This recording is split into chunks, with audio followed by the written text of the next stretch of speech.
ఒక మిరాకిల్ జరిగింది, మీకు తెలుసా? బాగుండాలి. అందరికీ నమస్కారం. అందరూ బాగుండాలని మనసారా కోరుకుంటున్నాను. గత 2 రోజుల ముందు తీవ్ర విషాదం చోటు చేసుకుంది. అందులో ఒక మిరాకిల్ కూడా జరిగింది. దాని గురించి ఇప్పుడు మనం తెలుసుకుందాం.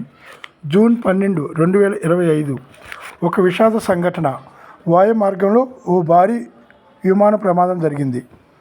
అందులో ప్రయాణిస్తున్న ప్రతి ఒక్కరూ వారి పేరు, వయసు, కళలు అన్నీ ఒక క్షణంలో మాయమయ్యాయి. ప్రాణాలు కోల్పోయాయి.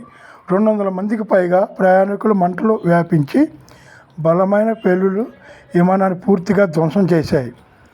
కానీ ఈ ప్రమాద స్థలంలో ఒక అద్భుతం జరిగింది. అక్కడ మంటల మధ్యన పొగలు అలుముకున్న శవాల మధ్య ఒక చిన్న పుస్తకం అక్షంతంగా కనిపించింది.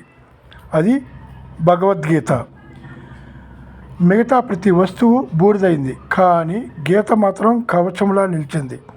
ఇది యాదృచ్ఛికమా లేక భగవంతుడి సంకేతమా? ఇది కేవలం పుస్తకమే కాదు, ఇది మన చైతన్యం, ధర్మం, జీవన సత్యాలను నాటిన గ్రంథం.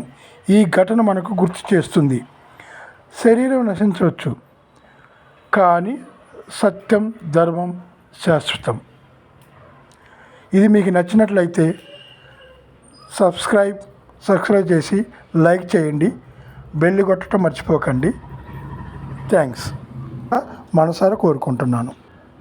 శ్రేయోభిలాషి.